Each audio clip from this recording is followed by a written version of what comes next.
Episode 3, Thoughts and Friends podcast. Welcome back. Welcome back. Welcome back. Welcome back. We're back. We're back. It's episode 3. We're recording Are the Bulls back? during the day. Are the Bulls back? Bulls, maybe back. Let's talk about maybe not. Let's talk about it. First, pressing question. BJ Upton or Justin Upton? Which do you prefer? How much older is BJ than Justin Upton? Justin Upton still plays left field for the Angels. Let's or look it up. Or DHs. Good bloodlines. In my mind, they're like not that far apart. But BJ Upton hasn't played baseball, and Yeah, it's been a minute. he'd be Hall of Fame eligible. Yeah, probably. BJ Upton, 36. Justin Upton, 33. See, I thought he'd be. You think he's still playing, and BJ Upton hasn't played in so long. BJ Upton. BJ Upton was electric when he did play. 2016. When he had his time, he was. That Tampa Bay run when they went to the World Series. He was fun. I'll say I'm gonna go BJ. I'm a BJ guy too. I'm a BJ Upton BJ man through and through. Yeah. I agree. I love BJ. At his height, he was a difference maker, an electric player. How old do you think Andrew Bynum is?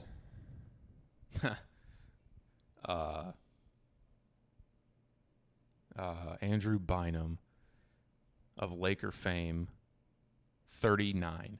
33 years old. Yikes. Youngest player in NBA history, I think. I don't know if that was broken since then, but Really? he was When the he came youngest in? player Really? in NBA history. 33 years old. Comeback? Yes. Andrew Bynum? Lakers need some youth. They've been floating Guy his that's name. been in the system. He knows the team. Knows the area. Knows what locker room to go to. Andrew Bynum. Interesting. 33 years old. 33 years old. Sad. Huh. Guy's legs just don't work. No. Mind blown. Last played 2014, 2 games. Wow. 26 games. Where was he drafted? Where was he drafted out of? What was the High situation school. when he I don't know. right out of high school? But Yeah. he went where? Lakers. Oh, where else did he play? He got traded to Philly and then he got hurt. Okay. So Huh. I didn't know he was that young. Okay. Fair enough. You learn something new every day. Andrew Bynum, 33 years old. Any more trivia? Was that your trivia question? Yeah, that was it. You stumped me. Here's a little hypothetical. What Olympic event do you think you would be the best at if you are competing against a random selection of civilians? Summer, I assume we're doing. Yeah, let's that's do going on summer. right now. Summer yeah. Olympics. I'd be a disaster in the Winter Olympics. I can't. I can't ice skate. I can't skate. Summer, it would have to be just because I play fairly regularly, not as much right now, but it'd have to be golf. Yeah, Because that's so hard Let's, for the average person. It would be so difficult. what about an off the beaten path sport, not a golf, basketball, baseball? It wouldn't be any sort of track event. I'm not fleet of foot. Maybe I could huck something real far. I don't know. Think you could shot put? Did you Maybe. do track in high school? No, Me it neither. was during baseball season, and I played baseball.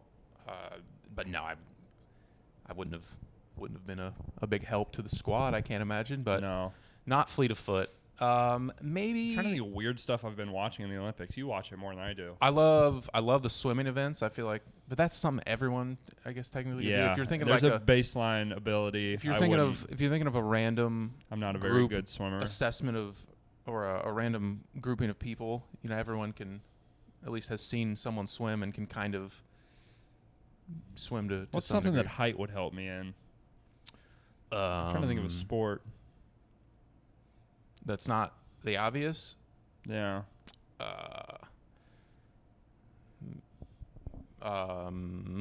Tennis be a big serving. I'm bad. Tennis I've played tennis. I'm bad at it. I Let's- mean, I guess taking your chances that you're facing one other person in the world, maybe. Maybe. That was the first thing that came to mind. Other than basketball, that height maybe would help you serve.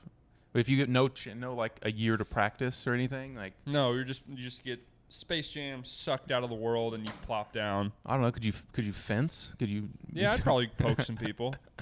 I got the reach. Ooh. You said you're a bad swimmer. Handball, maybe? I don't know. Yeah, that's like the basic answer. Every pro athlete thinks they could be a gold medal Right. handball player. Yeah. Every Probably yeah. true. Maybe. I don't know. I wouldn't say your endurance. Does that say trampoline? Your endurance isn't a strength. I don't think any sort of biking or long distance. Yeah, I'll go with What is trampoline? Maybe table tennis, maybe ping pong for me. Yeah. I'm okay at that. I'm not very good. I'll go with golf. I'm pretty bad at most one things. and table tennis Not 2. great. Diving? Hey, can we get what is trampoline? Click on that. Equestrian. Where's it at? Bottom row, in the middle. Just jumping on a trampoline. Yeah, probably doing flips and such. I don't know. I actually never seen this event. Yeah, it looks like they.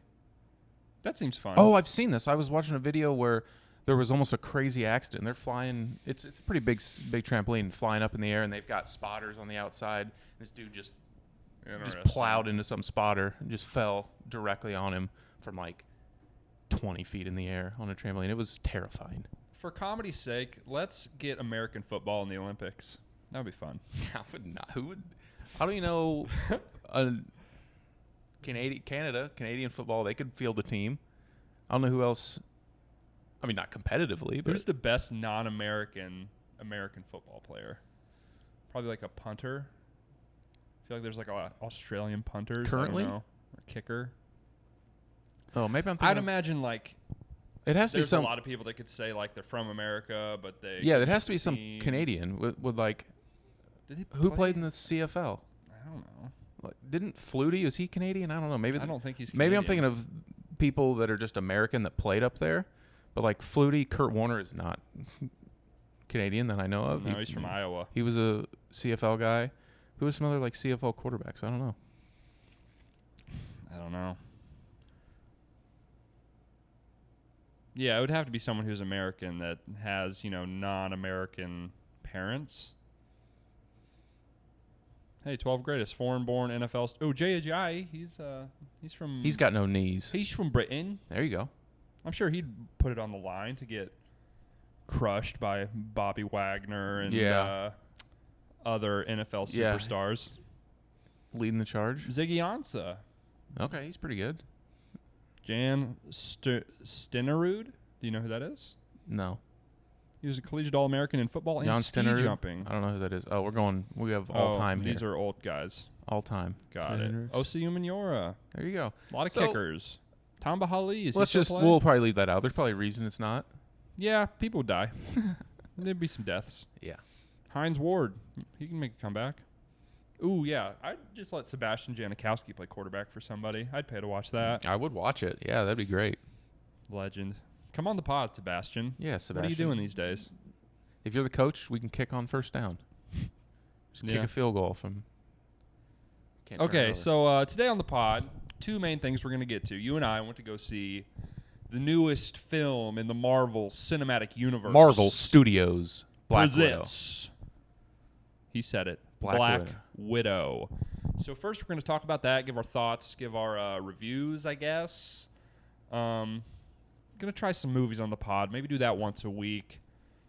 So be looking forward to that if you're watching this, if you're listening to it in your little ears. Guys. Yeah, we be going to the movies. I would say you're a little more in depth with your movie. Your taste is a little more. Yeah, I'm a bit of a snob. Yeah, you let's just say it. You're a snob. I consider myself a bit of a critic. Yeah, you're a connoisseur. I'm a connoisseur of good cinema. How many cinema. movies? You watch a lot of movies. How many films? I'm sorry, films. No, that's fine. Do you rank them? How many do you have ranked in your database? Ooh, I didn't have my spreadsheet pulled up. Yeah, I keep a database of 200 plus films I watch. You rank them over 200. And you're watching 257 movies that I've rated. I've been doing that since 20. Let's see. What's the first? What year is the first one? You're on what's the app? The Letterboxd. No, that you watch movies on, the site, old. What's Criterion? Yeah, so you're a huge Criterion guy. You like Criterion. You like foreign films. You love a subtitle. Mm-hmm.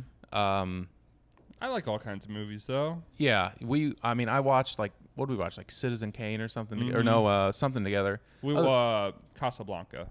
Casablanca. I'm more of a Marvel Studios type of guy. Yeah. Maybe a nice romantic comedy. here and there, something like that. And you're a little more of a snob. I'm a bit of a more uppity, but I do appreciate me some Marvel movies at from time to time. Yeah, so we'll talk about Black Widow, and then we'll get into pick up where we left off in the last pod, talk about National Basketball NBA. Association free agency. A little roundup. There's some stuff, some loose ends to tie up. Things have happened. Got a few more guys to sign, but we got the picture. We haven't talked about any free agency. No, we touched on it at the end after the draft stuff. But I don't think it hadn't started at that point. No, it had not. No signings yet.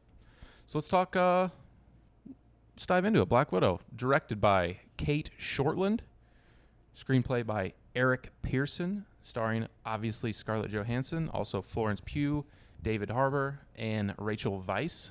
Here's the synopsis. If someone, go ahead, and then I'll. Natasha Romanoff, a.k.a. Black Widow, confronts the darker parts of her ledger when a dangerous conspiracy with ties to her past arises. Pursued by a force that will stop at nothing to bring her down, Natasha must deal with her history as a spy and the broken relationships left in her wake before she became an Avenger. So after this movie, if someone would have came up to me and told me or asked me what'd you think or how'd you like it or tell me something about it, I didn't have a great answer, to be honest. I had to think a little longer and kind of work back through the movie and think a little harder about it. If someone came up to you after the movie and told you or asked you what'd you think, tell me about it, what would you say? Go ahead. My immediate thought after the movie was over was meh. It left me very lukewarm. I've seen much worse movies, but I did not find it particularly good. The more I thought about it, there were some moments and some stuff that I really liked that I thought was kind of different from Marvel, and then some stuff that I thought was very poorly done. For the most part, I don't think my opinion's changed on that. I think it's sort of worse than the sum of its parts as a movie in a lot of ways. But yeah, generally, I don't know. This movie felt like it was out of place. It felt like they should have made it 2 or 3 years ago. Yeah, it felt like Scarlett Johansson they just kind of swept her under the rug. They kind of pushed her to the back seat, which is kind of messed up. Yeah. I don't think for the folks at home that hasn't seen one of the highest grossing movies of all time, huge spoiler alert, but question to you, is the fact that she is no longer in the universe, she died in the most recent Avengers movie. Does that change? Would it have changed anything for you?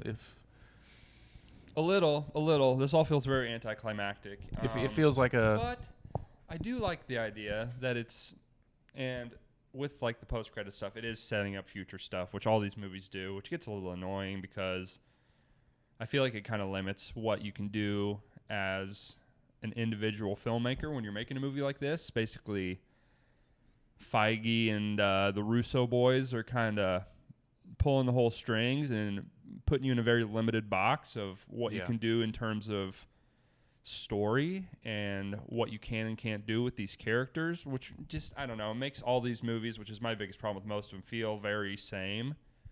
It kind of feels like you're watching the exact same movie a lot of times. And I mean, you're just kind of like, oh, a little glimmer of this, a little poke of that sometimes. Maybe it was a result that she's no longer in the universe with the main character, Natasha. It just felt like the whole story.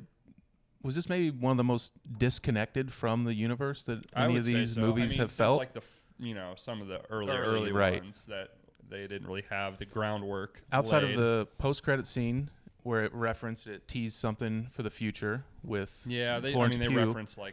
They reference Civil War vaguely at the end. Came after that, I don't remember where it fits on the timeline, which is where it fits. It picks up right after Civil War. Yeah.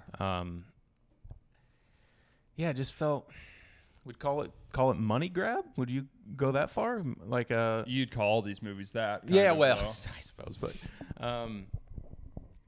I know you wanted to kind of send her off with her own standalone film. I don't know. It just left me with nothing. I just don't. There's no strong takeaways. It's just so meh is a good way to put it. Basically, the entire time this Marvel stuff has gone on, like, I think as a character and the way they set up Black Widow is very interesting, and I think there's a lot to unpack there.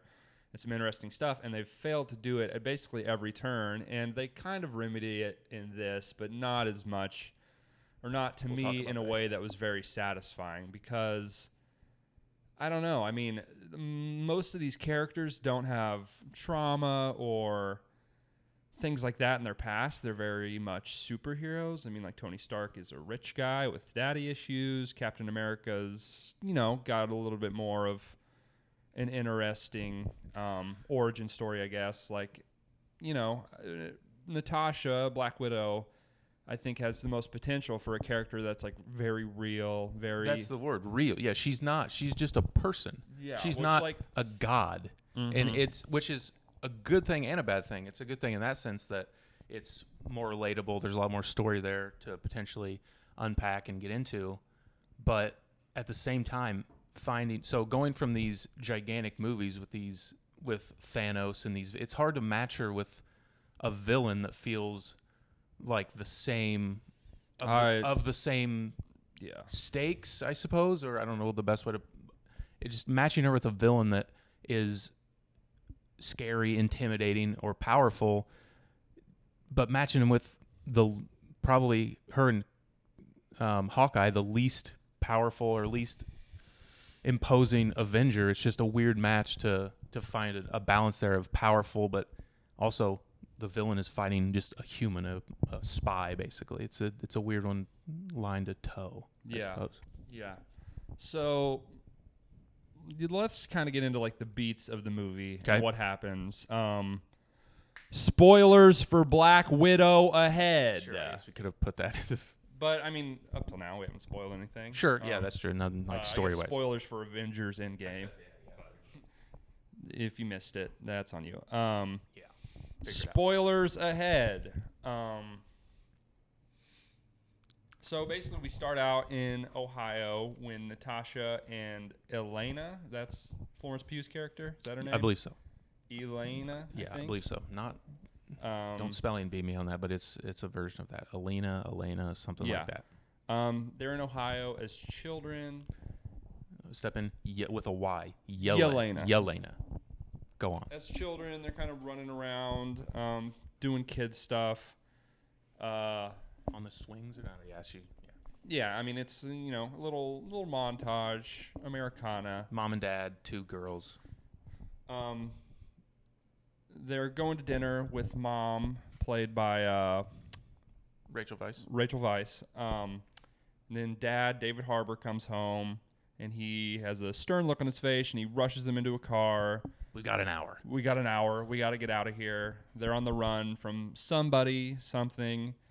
They drive to an abandoned area. Oh, in the meantime, which comes back, which I thought was stupid, they play American Pie in the car on the way. She said, put my song on. The younger Yelena says she's throwing a fit and says, put my song on. She wants to. And it's, American Pie. American Pie, Don McLean. I rolled my eyes when that happened. And they drive by a high school football field. True. To be fair, though, they might as well have thrown an apple pie. To be fair, though, and we'll get to this later, one of my favorite moments later in the movie, though, I like that. You don't look like you do it. Go ahead. Yeah. I like the attempt, I suppose. I don't know. Go ahead. So they get to this airfield. They're being chased by... They're being chased by the American government, I assume. Yeah, because they're all sleeper cells, spies for Russian or Sokovian government. So I assume that was like S.H.I.E.L.D. or the Americans coming after them. Yeah. And they were the reason, I don't know. The whole plot is like kind of whatever. I don't really understand. I guess it's probably more simple than I'm thinking it was. But there's a whole thing. They get away on a plane. They fly to somewhere in like the Caribbean or South America somewhere. They meet up with our main villain. Main villain. Played by Ray Winstone. Dreykov. Yeah. And we get a little thing there together. The girls, it turns out, are getting separated, getting taken away to be widows. But Scarlett Johansson's younger self already had done that, though. She knew. She was But she was acting like she'd already done it before. She had done it. So, yeah, we basically learned, we go to this airfield with the main villain, and we basically learn that it's the family is fake. They're not their parents. They're both the parents, David Harbour and Rachel Weisz's characters, are spies, are plants in the U.S., and they were found out, and they had to bail. And it seemed like, Scarlett Johansson's younger self knew they weren't a real family, and the youngest did not. And she had been, the widow, which is Dreykov's army of young women, I guess, that he's brainwashing and training. It's very bizarre. They're whisked away into another plane and sent to this program. I guess kind of captured, but kind of like essentially captured children's soldiers. Children's soldiers, yes. Here's one thing that the main character, Ray Winstone's character, that Russian accent, he just kind of was like, every fourth or fifth word, I'm going to kind of put a little something on it. And other than that, he's just a British guy. Yeah, I was able to. Hello, I'm Volkov, and I'm going to kill you. I was able to just kind of like brush aside. It didn't bother me that much. Okay, whatever. That's the other thing that's very confusing about this, and it's stupid, and I understand why they do it, but when they're all together and no one's around, they're talking in perfect English in the beginning, and then when they get there, they're speaking in Russian, but then when they're all reunited at the end, they speak in English with Russian accents. So that doesn't really make sense, but whatever. There was a few accents. I'm able to. I don't care. Especially in that That's type of more just a funny observation. Popcorn movie. I'm able to just kind of brush aside. I don't picking care. That apart. Right. Just funny to me. What happens next? We cut to present day within the movie. Natasha's basically on the run. We get a little fake out that she's surrounded. It turns out to be a fake. She's somewhere else. Yeah, we see some grown, they're still young women chasing Yelena, the younger sister, around because she was. Well, no. First, we have Natasha. She goes to her camper or whatever. We know she's on the run. Right after. And then we cut to Yelena, who's on a mission. A part of the widows, a part of these brainwashed. Yes, as one of the widows. We don't know how yet, but Dreykov's able to mind control them. Well, we don't know that at this point, but then there's this red. She kills her target, gets sprayed with a red substance, antidote, and it looks like her whole face. She kind of turns into a different person. She starts to feel like empathy. We learned this. Red antidote is able to break the mind control that he's under. So that's kind of the key to the entire story. That's what kind of gets the plot going after that point. And then she's able to get there's a bundle of these like vials, and she's able to get them. That is the mission that they're on, is to get these vials and destroy them. But she gets sprayed, so then she runs away, gets the vials, and she's able to get them to Natasha's and then place in with Budapest. A big deal. Big point. That. Gets them to her with a picture of them when they were younger, so she knows that it was sent from her.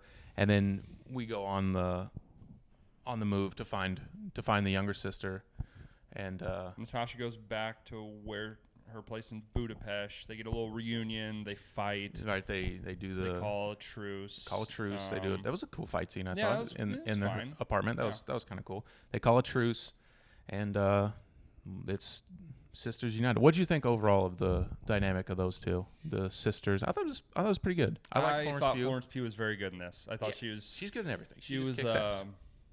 I was very pretty funny. Suspect about the Russian accent. I assume they're just going to do what they did with Scarlett Johansson in like 2 movies from now. She's like, not going to forget it. She's like, whatever. Forget it. You're just going to be American now. Yeah, I thought their dynamic was okay. One thing that I didn't really like, to me, they kind of made Black Widow's character seem like the least likable character. In every interaction, she was kind of a Interesting. buzzkill. Yeah, that's She a good was point. just like, why are you being so funny? Why are you being so goofy? Like, True. let's be serious. I'm like, oh, well. She did. Her and then David Harbour provided the a lot of the comedic moments from the, and she did kind of, yeah. She just kind of drug it. Like, my biggest problem with this whole movie was the tone. It was so all over the place. It was very funny at one moment and then deathly serious at the next on the drop of a hat. I don't know. I don't think this movie could really decide what it wanted to be, to me, personally. Yeah. So these two, basically, to move the plot along, their goal now is to find Dreykov, where he's hidden in this place known as the Red Room, right? The Red Room. No one can find it. It's completely off the map. Nobody knows where it is. And he's hiding here, pulling the strings, controlling this army of before that young women. They reveal that they're unleashing. What's the main bad guy? Taskmaster to hunt them down. Natasha gets her car blown up. She's just driving along. She barely gets away with these vials. They send Taskmaster after these vials. Yeah. Yeah, and basically the whole movie, Taskmaster is chasing our protagonists. Correct. Yeah. So they set out to find Dreykov's hideout, and they don't know where it's at. They have really no information, but they thought their first thought was the only one that would be their previous fake father, David Harbour's character, whose name's Alexei, by the way. Alexei, and we find out that he is a Marvel character known as the Red Guardian, which is basically USSR Captain America. Yeah, Super Soldier Captain America, yeah, USSR. Named Alexei. He is being held in a prison. I'm not sure where, in the middle tundra. Of Siberia, basically. Yeah. It has. I thought that was one of the more fun scenes. That was really fun. They break him out of prison. They take a helicopter and break him out of prison. I enjoyed him just repeatedly arm wrestling people, smashing people. Yeah, breaks that big guy's wrist. Yeah, that was fun. Funny. What do you think of his character overall? He was a lot of the comedic relief, kind of a goofball, not really, kind of not aloof, but like always. He's just a big gullible idiot the entire time, which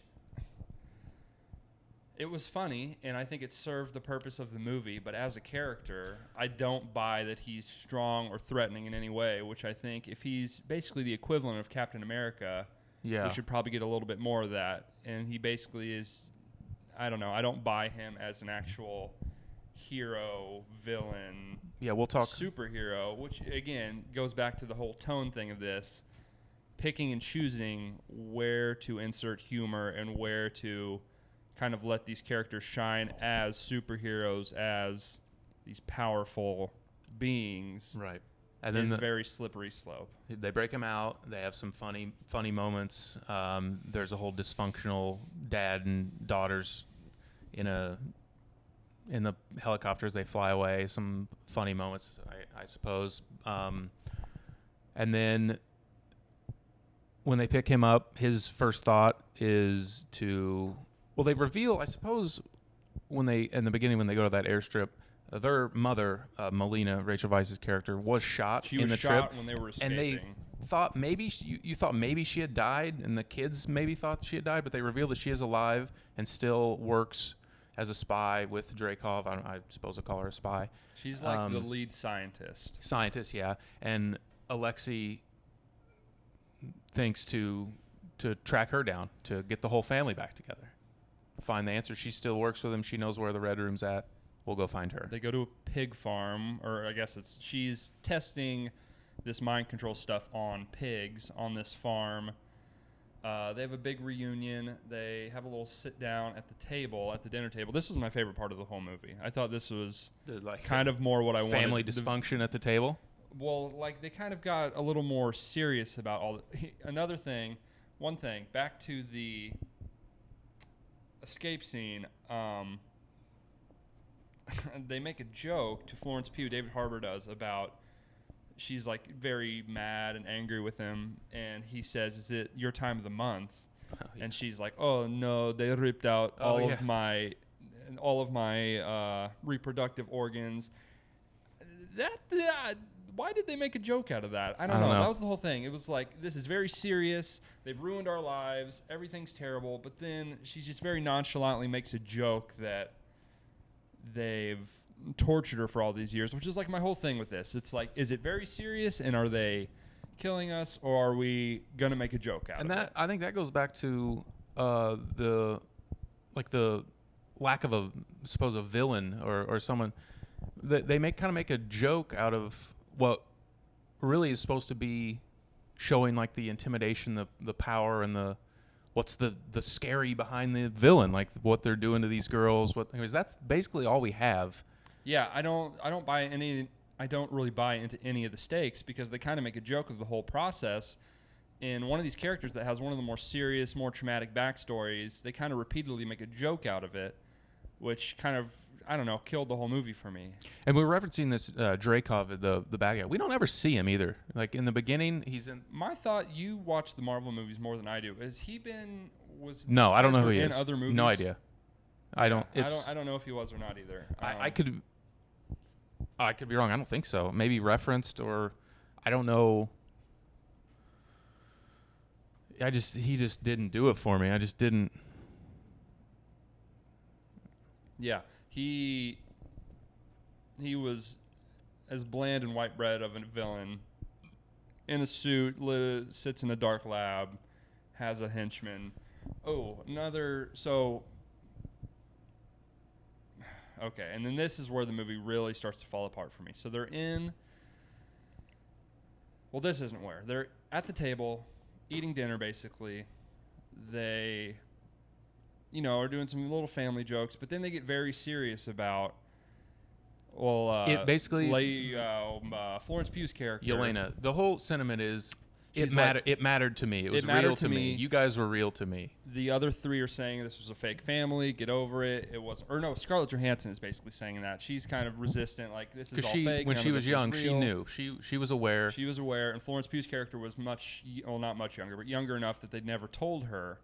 But then we kind of reveal that what the mother character was working on, and what their initial mission when they, at the very beginning of the movie, were doing, was to get this mind control thing. They got some sort of floppy disk that had some sort of information to get this mind control stuff, and then they end up using it on Yelena. So that was very interesting to me to grapple with, like, decisions, like what it means to be a family, like, I don't know, like how your decisions impact stuff, listening to orders versus doing what's right. That was a very interesting moment and a very interesting part of the movie, like emotionally making these people feel like real characters. It didn't last long. I think that could have been a stronger part that they could have leaned into. She gets really mad and they separate, and David Harbour goes to console her and consoles her, and they listen to the song, which he sings her the song. He sings her the song. I thought a nice moment. I thought it was kind of cool. It was fine, but it had been long enough and was like a small enough part. I just wish it was a different song. Maybe, yeah. I think that is it. It was long enough ago in the movie and a small enough part to where when he starts singing it to her, you don't know right away, and you're like, oh yeah, it's the other thing though about he did care. He did. It's like he remembered her song. It's like, so I basically sold you into a slave trade to be a mindless soldier, but I'm going to sing you the song. Oh, Dad, I love you. Well, that turned it all around. We're good now. It's not all around, but she's like happy now. It's like, I'm like, okay, you remember that song? I don't know. I thought it was a nice touch. All right, it was the whole thing that she was mad about is that no one cared and it didn't mean anything to them. But for him to remember the words to her song, like, it was, I don't know, it was a nice touch. But that scene was my favorite scene. There's a very human moment, and then as they're singing that, they get swarmed by. Well, no, they cut back to the mom and Black Widow talking, and she says, as soon as you got here, I called the Black Widows to come and take you guys. And they get overwhelmed, they get captured, and then we find out that the Red Room has been in a giant flying lab. Floating. That was so lame. When I saw it, I was like, oh, Oh man, that was tough. Well, there's our reason why. It was above the grid. They No one literally could find say it was above the grid. Yeah, I thought that was pretty brutal. They all get captured. Yeah, so they get captured. We see Scarlett Johansson and David Harbour are locked in cells, and the mom character is with our main bad guy, Ray Winstone's character, in his little lab. And then a move in the movie that made me gasp and made me want to like make a fart noise. They reveal that Scarlett Johansson and the mom character are just wearing these digital face masks. Digital like face modifiers to basically like a Mission Impossible thing where they have like masks, but we don't see anything that exists. That's supposed to be like this big like reveal, like that's their plan. She didn't betray him. This is they're working together. There's like a digital like face mask that they've switched identities basically. We never get shown that technology exists. Never before. It happens. It's just. It's like, they can just do that. The laziest writing move you could possibly have. They don't. Yeah, I agree. And then it flashes back. It's like, okay, this is all in the plan. We're going to get captured on purpose. I'm going to go up here. I know that they're going to put you in these exact cells. I'm going to tell them to put you here. So they're going to not know it's me. That was brutal. They're going to bring me right into this room, and then I know they're going to break out at this exact time. He's going to send all his forces there. I know every single move, 10 moves ahead that he's going to do, which happens in a lot of movies like this, where it's just like, no, you don't. I mean, that's never going to work. And I get for a movie like this, that's not important. But I thought that was brutal. Like one of the worst parts of the movie. If they had shown, I don't know, like an hour before that exists, or maybe they just hint at it while she's on the farm. Hey, I'm working on this. I have this little thing going. Nothing. I don't think they did, which is kind of shocking. Usually in a Marvel movie, they would have at least shown you. Yeah. I mean, that's all it took. It could have took a 45-second bit where they just show, hey, look at this. I have this. You can do this. Yeah. But to not know that exists, and then they have a whole thing where they break out, and then another MacGuffin where Scarlett Johansson can't kill the bad guy because he has some sort of technology imprinted in all these widows that his pheromones make it impossible to inflict any harm. Brutal. How some stupid of the worst is that? Stuff and then the fix. The fix is you have to sever the nerve, so she just breaks her own nose, and then it's fine. Weird. That doesn't make any sense. And I get most of these movies don't make any sense, but that was so stupid.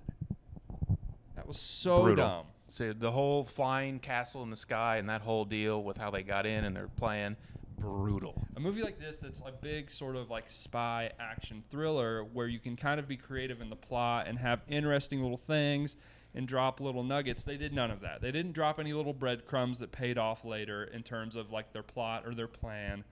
It was all very much a giant MacGuffin. Like, oh man, yeah. The third act was quite brutal. The action was kind of cool though. Action was fine. Yeah, it looked cool. Looks good. We also reveal in Scarlett Johansson like blew up.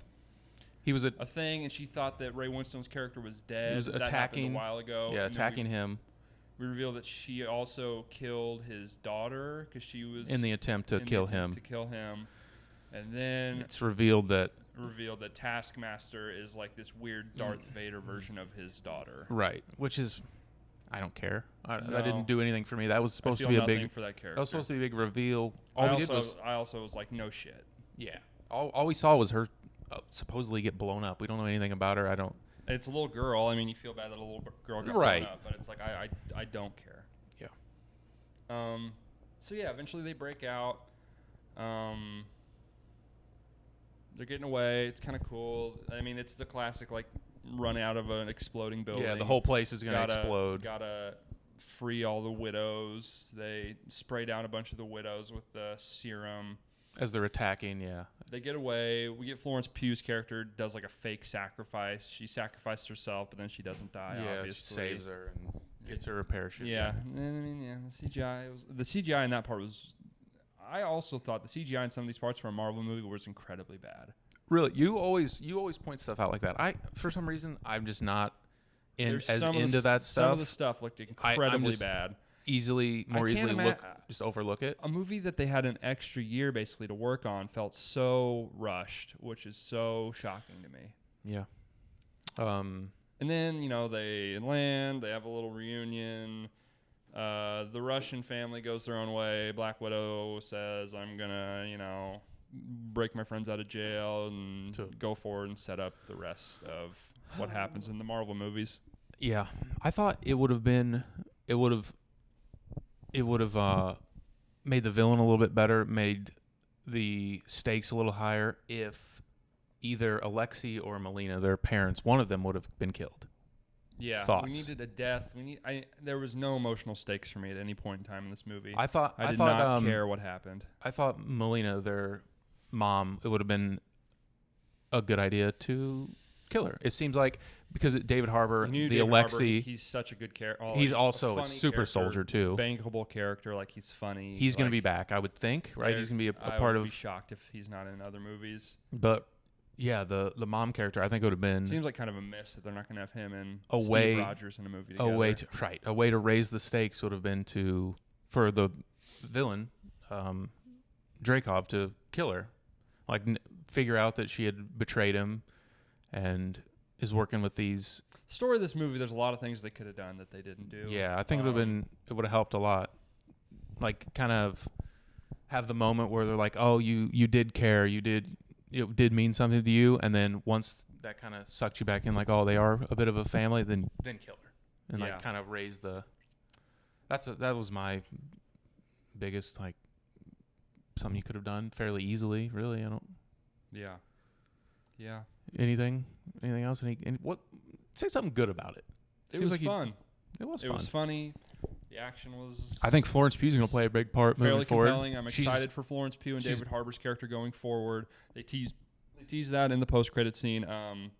Julia Louis-Dreyfus's character, who has debuted in Falcon and the Winter Soldier. Yeah. I don't remember the name of her character. I'm sure some Marvel fan is screaming. Florence Pugh is just on a rocket ship right now. She's an incredible actress. Like, she's very young still. She's a great actress, and she's just been movie after movie, just knocking it out of the park. I think she's going to be a huge piece of the. I don't know what phase we're on, but 4. Don't care. She's going to be a big player moving forward, I would think. Yeah, she's just going to be new Black Widow. It's kind of easy for her to just pick up. That's the thing. Kind of all this is so dumb. It's like, silly, we killed Iron Man and we killed Captain America and we killed Black Widow, but then we're just going to have new Captain America, new Iron Man, new Black Widow. Yeah, they basically just take the mantle from her sister. That was easy. That's my problem with all these movies. There's no real emotional stakes to any of this. Let's just do it all again. Characters can just die and get brought back. Characters die and then we just make a retroactive property for them. It's like none of this matters. It makes all the other stuff not matter to me. It's fun. Yeah, it's fun, and a lot of people talk about it, so I get fear of being left out, so I feel the need to watch it. Anything else on it? You know what this movie felt like to me? It felt like the very talented kid in school that puts all his work off to the last minute, and then he does the project, and he gets done. It's like, well, you passed. It was good, but I just know you could have done much better. It was. I know you could have done much better. I'm not mad. I'm just disappointed. Yeah, it's the gifted kid that came up with something, and it's like, I could just make whatever out of this, and it'll be, acceptable. It'll make money. Yeah. It'll be a movie, but I could have made something much more compelling and more emotionally resonant. And then it has nothing to do with it, really, and then Scarlett Johansson suing Marvel over. It kind of feels like that was symbolic of the whole thing to me, because this movie feels like such a money grab, and that kind of it kind of feels like the lawsuit started before the movie. It feels like she was in a lawsuit during. It just didn't. This movie feels like her attitude, like you said, wasn't real. Yeah, I mean, a way to sell like Black Widow merchandise and just milk these characters for every last cent. There's not really a lot of thought into making this movie other than as a service to Scarlett Johansson was the thought, and then they basically do a disservice to her by not honoring her contract and releasing it onto Disney Plus within like a week. Yeah, tough. Do better, Disney. Anything else? I don't have many other talked about. My final score. Yeah, what was going to say? What was your? Out of 100, I gave it a 60 out of 100. 60. That's fairly low. Yeah, it's pretty low for me. I mean, I could be talked into doing it higher. I don't know. The entire. I knew you didn't like it, just left me very. I didn't expect it to be. I would give it somewhere like the low to mid 70s, probably, just because I'm. Yeah, it just. I'm willing to just like overlook more things, I guess, and just like have fun. It left me lukewarm, and it left me kind of like feeling like it was just a yucky corporate product more so than a movie. I don't know. Yeah. 60's probably a little low, but that's 60's harsh. just what I have it at now. I mean, here's a good comparison. It's a right around where I had like F9. I don't know. It's similar type of movie. Would you call it the most Fast and Furious Marvel movie? No. It's not similar in that way, but just in terms of quality, how I feel about it, I don't know. Yeah. All right. Where does this stack up in like tiers of Marvel movies for you? Middle, low. bottom, Below average. like bottom third, bottom 5 movies. Bottom 5. It would have to. Some Thors. One of the Iron Mans isn't very. Yeah, I mean, right around somewhere from 5 to 10, probably in that range. If just off the top of my head, or bottom 10, somewhere in there. Yeah, I would agree. Yeah, not their best showing. Didn't love it. A lot of people seem to kind of like it. So, has its problems. Fun movie. Would you recommend going to see this movie? I would say yes. Sure. It's fun. It's good. It's good action. Good afternoon. Scarlett Johansson, Florence Pugh, and David Harbour, pretty mostly delightful for the most part. Mm-hmm. Some pretty good comedy. I thought a couple funny bits when she's actually this was Rachel Weisz's character. One of the only ones that I remember that I wrote down.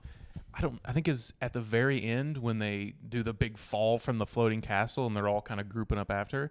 And Natasha comes up to her and says, "Are you okay?" And she says, "I'm very clearly hurt." When she's like holding her, she's like, "I'm very clearly hurt." Or very clearly injured, or whatever she said. I laughed. And then Florence Pugh had some funny moments too. But yeah, I would say go see it. It's funny, pretty good action. And it's Marvel. If you like Marvel movies, if you like that type of thing, it's pretty much what you're signing up for. Yeah. Okay. We'll come back in just a second, talk a little free agency. All right, we're back talking NBA free agency. We are 2 days into free agency, 3 days into free agency. We're recording this on August 5th, a Thursday afternoon. Most of the dominoes have fallen at this point. Where I'm going to start is we talked about this on the draft show. The big splash pre-draft was Russ to the Lakers, and the obvious thought is not going to work, not enough shooting. What are they going to put around him? They've put stuff around him. They've certainly put stuff around him. Let's talk Lakers first. They have signed. They re-signed Talon Horton-Tucker. They brought in Kendrick Nunn, Kent Bazemore, Wayne Ellington, Malik Monk, Trevor Ariza, Dwight Howard, and finally, we get LeBron Melo. Everybody's NBA Live 2005 fantasy draft has come to fruition. It's on. Every little kid put together LeBron and Melo back then. I know I did. We're finally going to see it. We're doing it. Thoughts on the Lakers, their additions? Do they have enough shooting?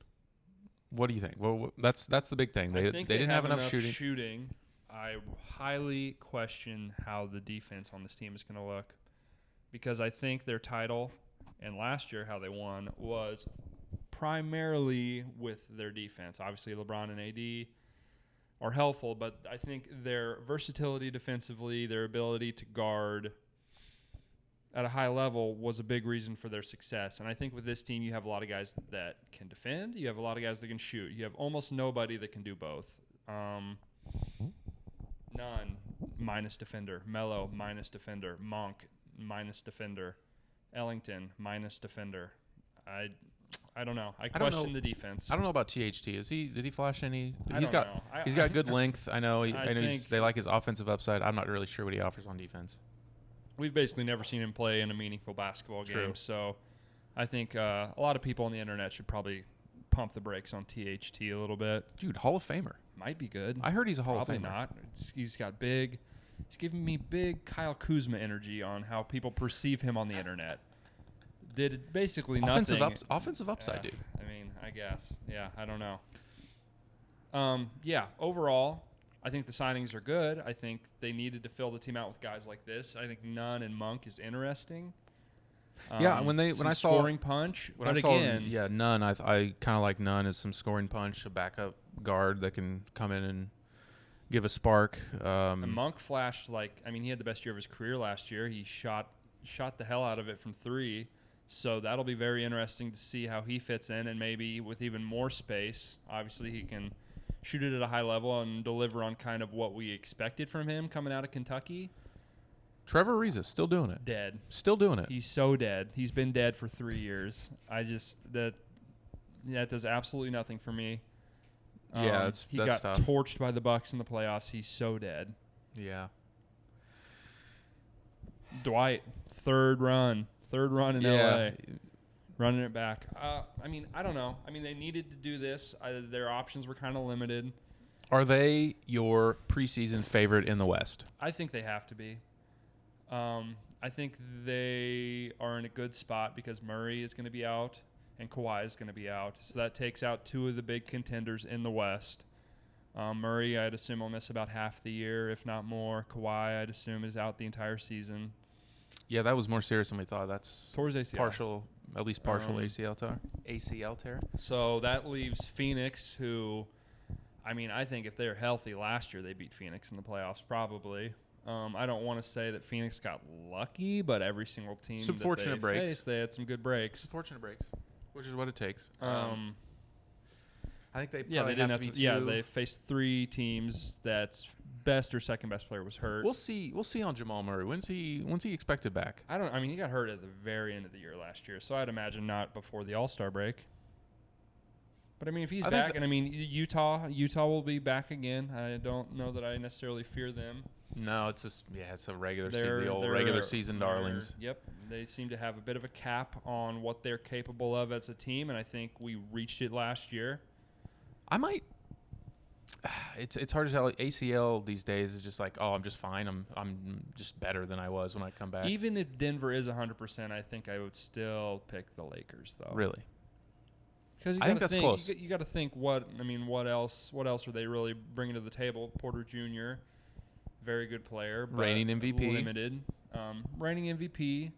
I don't want to take anything away. Jokic had the best season and he played the full season, but he's probably not a top 5 player in the league. I would agree. Aaron Gordon. Meh. He didn't show me very much. I wrote down. I like their signing of Jeff Green. I think he's a nice. Yeah, Jeff Green's a good signing. Played really well for the Nets. Last year in the playoffs. I'm just still going to take the Lakers. If the Lakers were healthy last year, I would have taken the Lakers probably.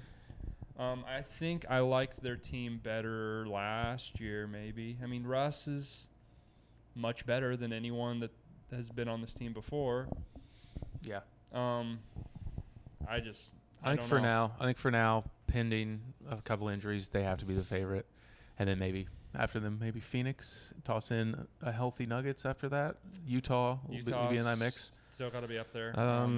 What else jumped out to you? Covered Lakers. What else jumped out to you for free agency? I think the biggest story, other than the Lakers, that have made the biggest splash has got to be the Bulls.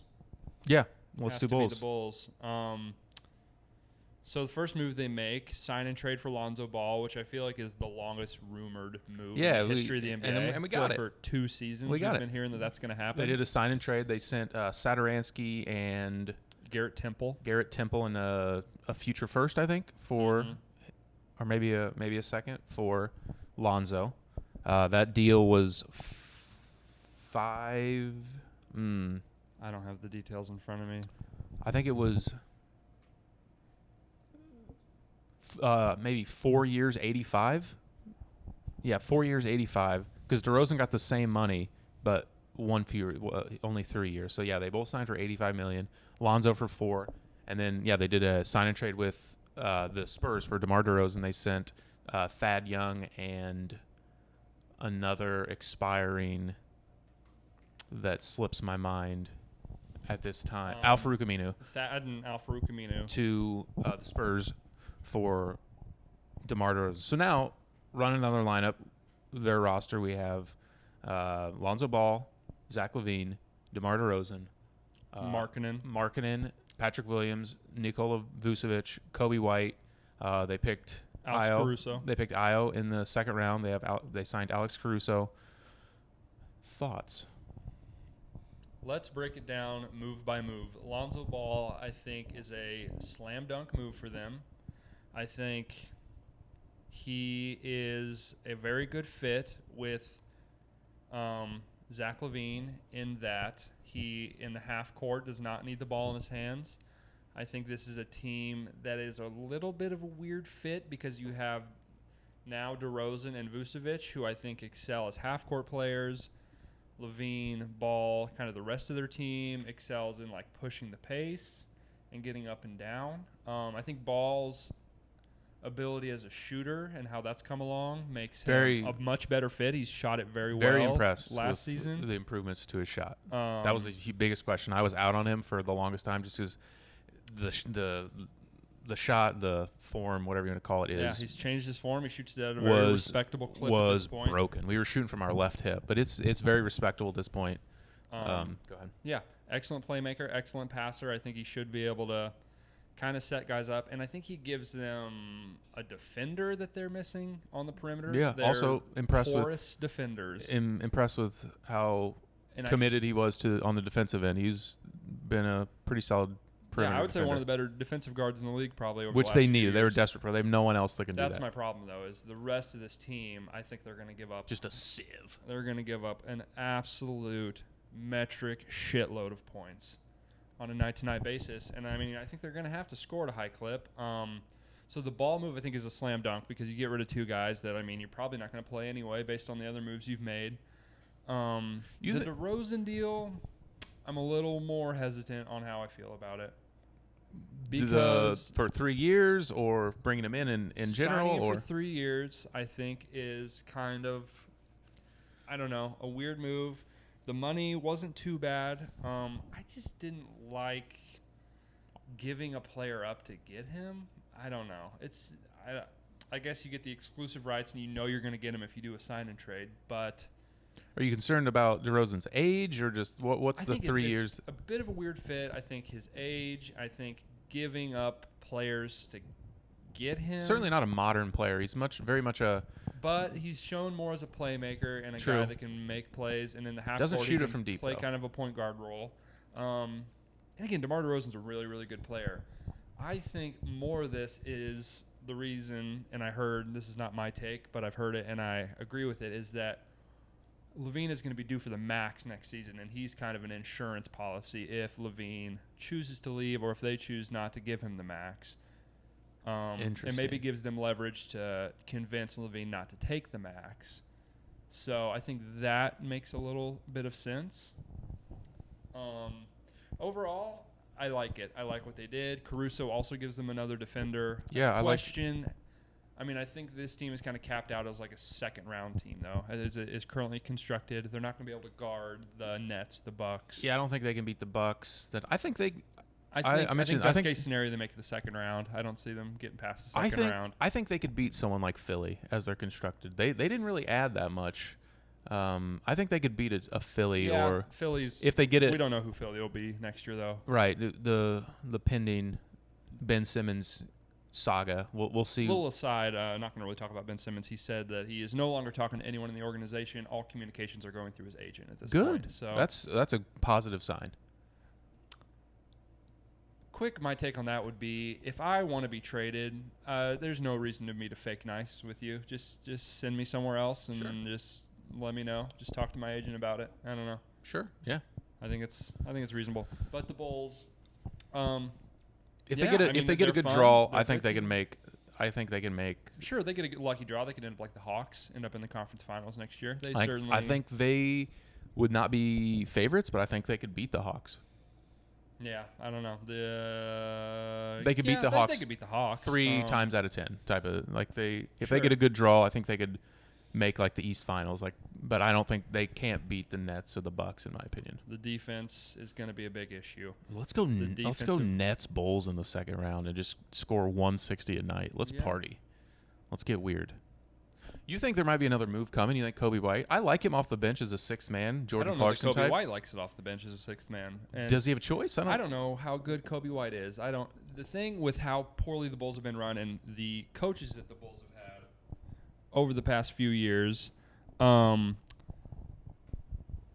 I don't know anything about any of these players. I don't know if any of these players are good or not playing for Jim Boylan. I don't know if Kobe White is good. I don't know if Lauri Markkanen is good. I think Kobe White has shown enough as a scorer, as a shooter. I don't know if I assume they're not going to match Lauri Markkanen. Probably not. He's a domino that hasn't fallen yet. And I assume he'll get an offer sheet and they won't sign and trade situation though. Probably. based on how all Maybe these other restricted free agents have gone. Basically, every single one of them is. Maybe that's a chip they could use to bring in a more defensive-minded player. Yeah, that's my one thing about the DeRozan thing is like having a Thaddeus Young helps in that. Not that he's like an all-world defender, but compared to what they have in the front court, he's certainly better. Yeah. Gives him some defensive versatility. I think it thrusts Patrick Williams into a firm 30-plus minutes a night. He's going to have to make a pretty big step. That's assuming Markkanen's gone, but they are making a huge gamble that he's going to hit at a high level. I am kind of assuming that Markkanen's gone. I don't know that for sure, but we'll see. I can't see them matching like a $18, $20, $22 million a year deal for him. Yeah, I mean, if you're a Chicago fan, I think you're glad that your team's finally spending money and they're putting out a product for a historic franchise like this that's respectable. I think you can't not be stoked if you're a Bulls fan, I don't think. Yeah, I think it's a step in the right direction. I don't think they have the star power to make a finals, win a finals, but it's a step in the right direction. Yeah, you don't get for so long. Like they need to rebuild the image. You mentioned to me last night that they've got new front office, new management in there. For so long, living in Chicago, people would complain about the perception post Jordan of the franchise, just a really, really bad reputation around the league for players. It's been hard to bring free agents in. Maybe that's why they went the sign and trade route type of thing. Yeah, I think we're finally get some guys in. We're finally out of the dark tunnel of the Garpax.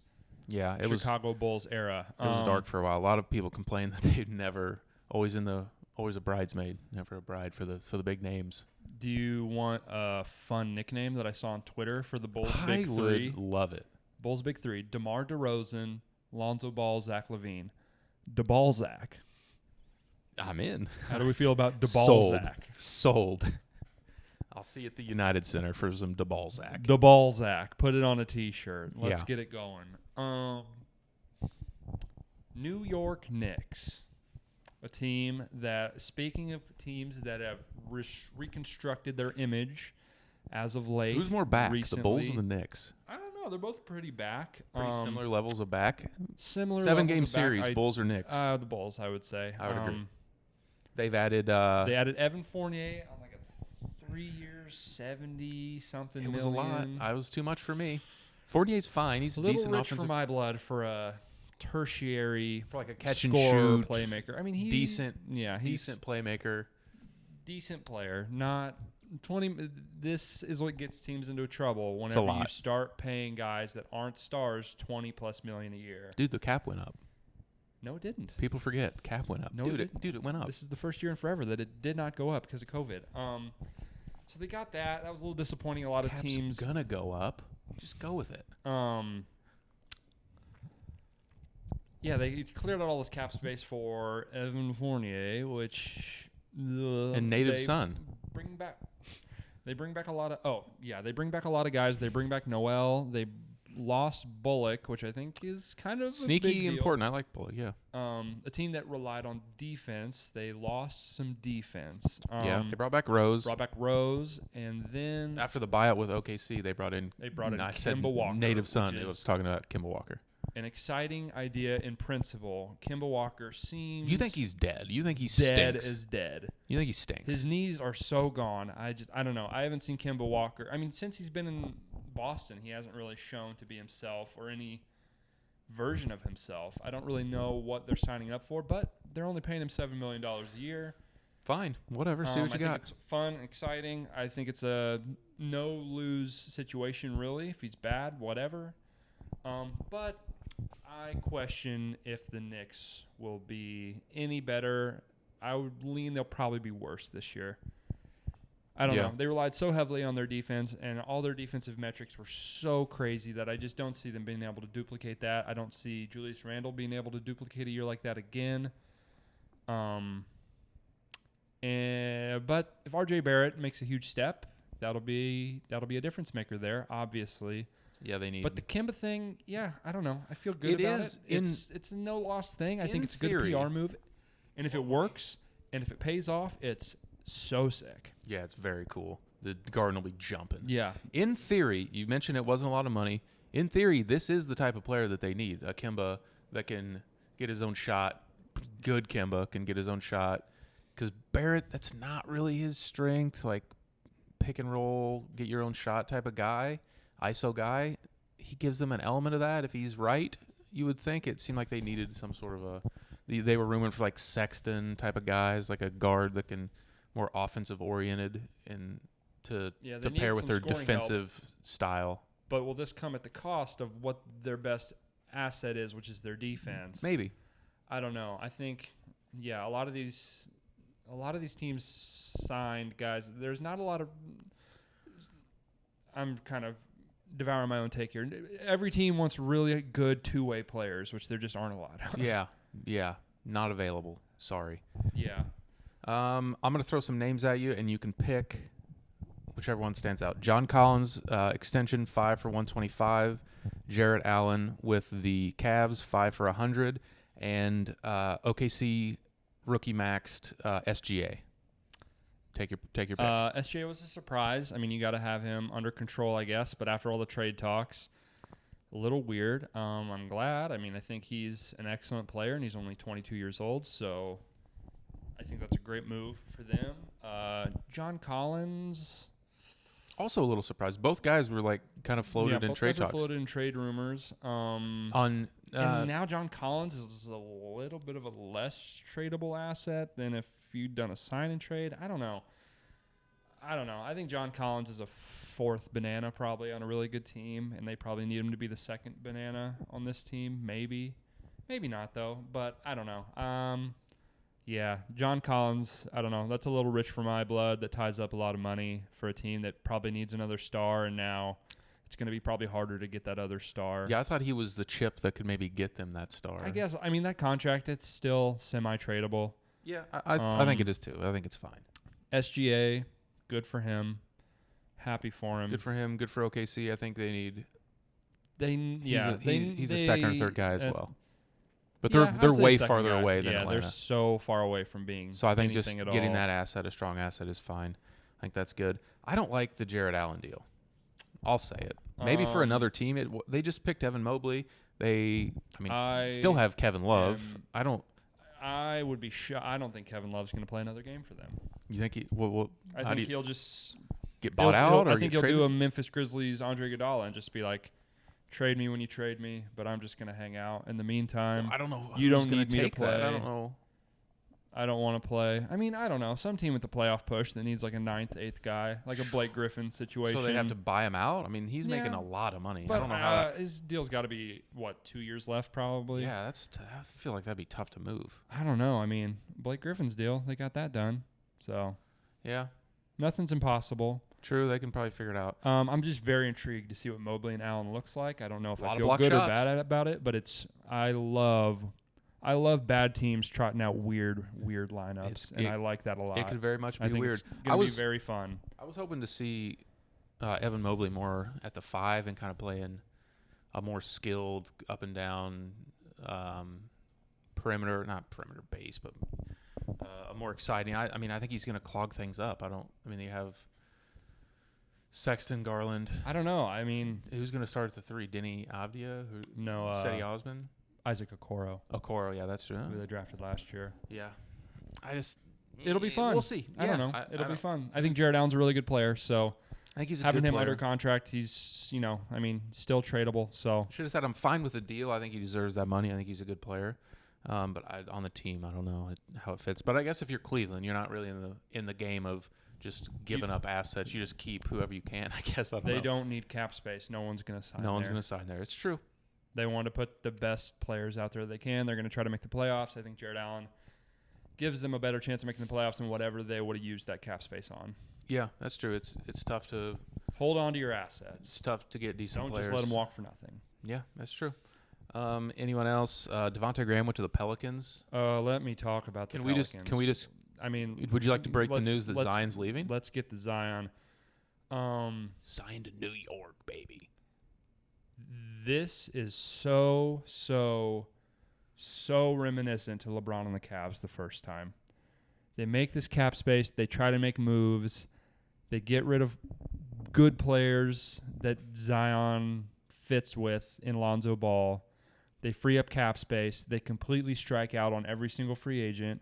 They end up giving up a first-round pick to get a guy that Charlotte didn't want on a team that was one of the worst defensive teams in the NBA. You get a 5'10" shooting guard who shoots threes and does not guard.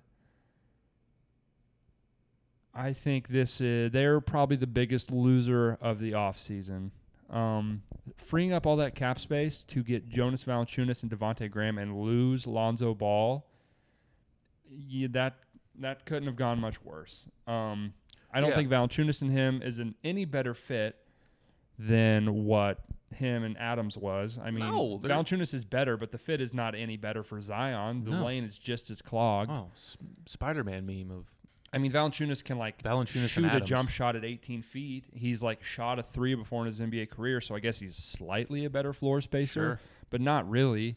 You end up with a Devontae Graham who is, just the exact opposite of what they needed, in my opinion. I mean, I guess they needed shooting. Shooting was the thought, just space the floor, I guess. I don't know. Devontae Graham is not a guy that I really want on my team. I don't know. It's just so reminiscent to LeBron the first time in Cleveland. It's kind of spooky, honestly. Boy, you can see, and just a clear as day picture in 2 years from now, just one of the worst teams in the league by a lot.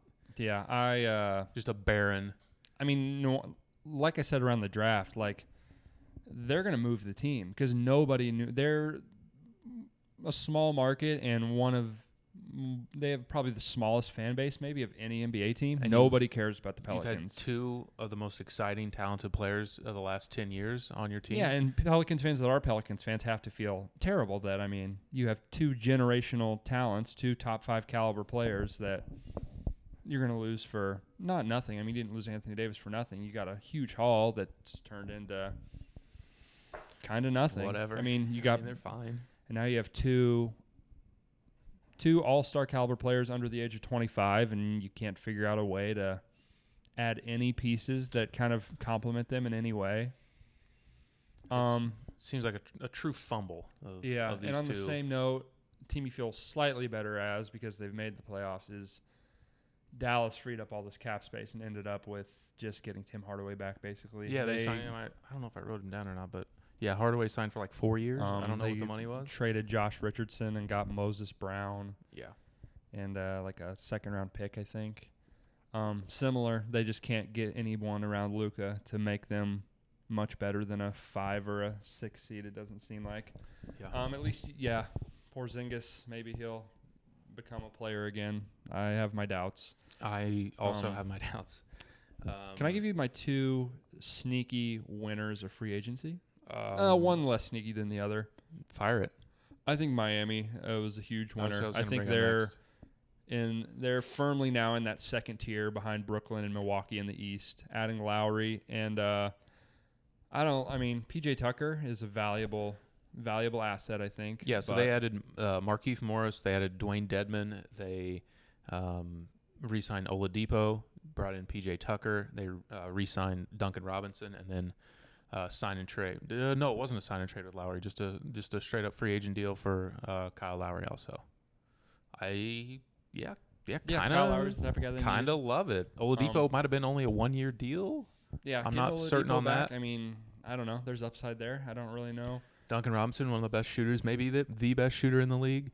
Kyle Lowry, it's certainly in the discussion. Kyle Lowry, I think another type of team that was missing a guy that could shot make and create some offense alongside Jimmy Butler. As stupid as Heat culture has gotten and as much of a meme as it's become, Kyle Lowry just seems like he fits a glove, perfectly the type of guy that they like. You need a charge? Taking charges. I got Kyle Lowry. Gritty, Yeah. Chips are down. He's a guy that I want on my team. It's nothing flashy, but I don't hate Dwayne Dedmon. I kind of liked him as he's bounced around. Yeah. He's going to play probably 8-10 minutes a night, maybe one rotation in the first half. Who else is their backup center? They don't have Olynyk. They haven't had him for 2 years. They had to move Achua, right? Or no, that was in the rumored deal. Maybe they still have him. They still have him. I like him a lot. I think Dedmon is a decent why'd I just search Kelly Olynyk?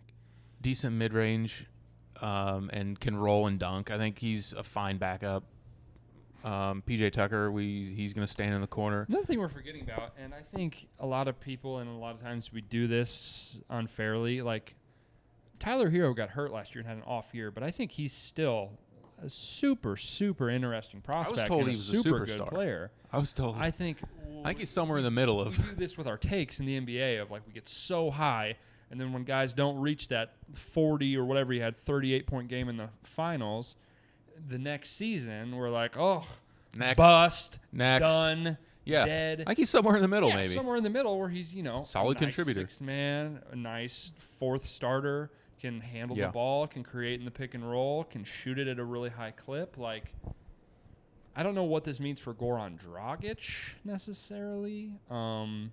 He could they can just bring him back. I mean, that's not really a big deal if they just bring him back. He's a trade chip. I don't know. I've heard rumors of him to go a couple different places. I've heard a Slovenian reunion with Luka in Dallas. I don't really know that really does much for me for Dallas. Nah. I mean, he's a solid player. I don't know if he's a huge difference maker. It'd be a nice backup point guard somewhere. Guy I'd like to have on my team if I'm Sure. trying to go deep in the playoffs. Overall, pro's pro. Pro's pro. You know what you're going to get. Yeah. Productive NBA player. My sneaky winner and Who's your some second smaller moves that I like, Golden State. Okay. Really love. I wrote down Otto Porter turned down the mid-level to sign the there minimum there. for the love minimum. him as like a Sure. bench guy. Yeah. Bielitsa is a bench guy. I think I think he could really flourish in that Flamethrower Golden State system. Bielitsa. Raining threes, baby. I think he could really flourish. And then they get the free agent signing basically of getting Klay Thompson back. So I think earlier when we were talking about the West, I think they have to be right up there with any team in contention to win the West this year. So now you're in on my Warriors, huh? Now you're in on my guys. I think the more I thought about it with how if Denver and LA, the Clippers were healthy, I would feel worse. But, I mean, I think they have to be right up there with Phoenix. I like them just as much as I like Phoenix, I think. Sure. Yeah, they were without Klay this year. They were in the play-in, and that was one of the more entertaining games of the year with the Lakers in the play-in. I think they're going to be back in the playoffs. James Wiseman, we don't know. Maybe Take a step. Maybe he takes a step. Take a step. We don't. A little unknown with Kuminga and Moody. We'll see how they fit in. Kuminga helping this year, maybe though. I mean, we'll see how they fit Get in. A couple rotations a game. Moody, maybe. I mean, they're both a little. I did overlook them when I was talking about the West. A little far off, but I mean, they got a proven championship core. Steph Curry still sick. Steph Curry, Klay Thompson, Draymond Green, good players. Yeah. Do stuff good. Good players. Anyone else we want to talk about? That's all I really had, I think. Yeah, I wrote down most of the big moves. The Blazers signed Norm Powell. Toronto signed Gary Trent. The Wizards brought in Spencer Dinwiddie. That domino finally falls. Spencer Dinwiddie. Is that official yet? I haven't seen it officially It could have announced been. yet. It could have been rumored. I've reported. Maybe I don't know if it's official.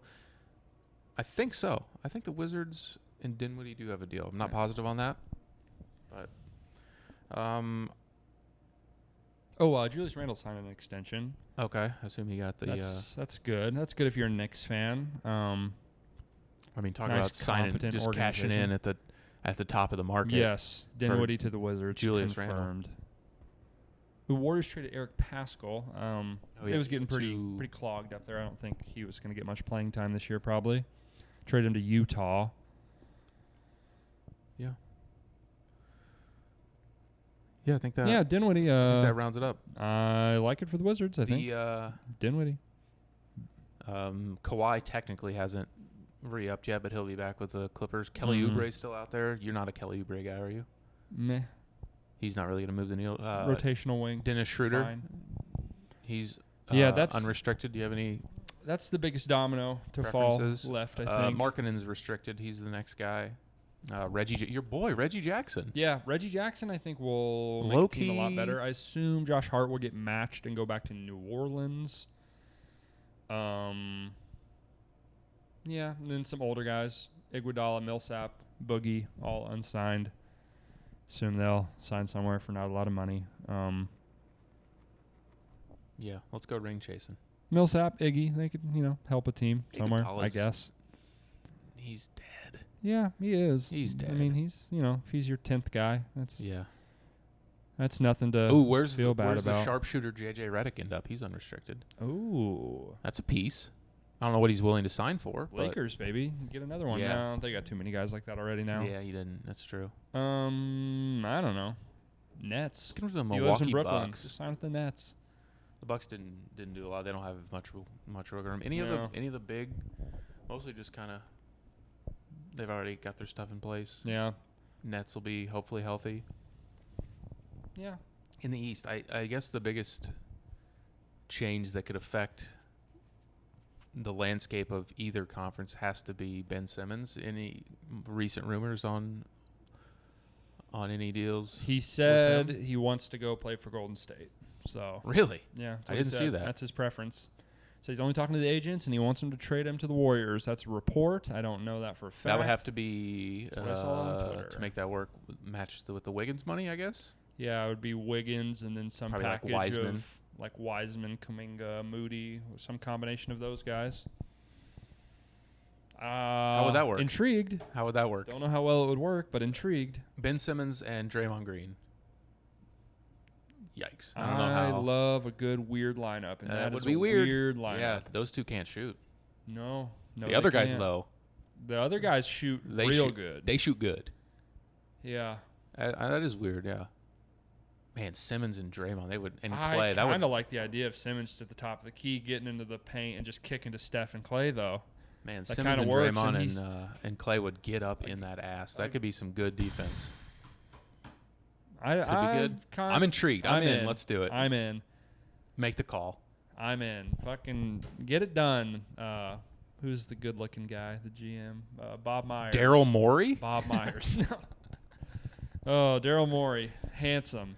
No, Bob Myers, good hair, good-looking guy. Any other free agency talk you want to get into? No, I think we hit on all the big stuff, right? Yeah, I think so. I don't think we missed anything. All right. Thanks for watching the That's another episode Thoughts down. and Episode Friends 3. podcast. Make sure to like and subscribe. We will see you all next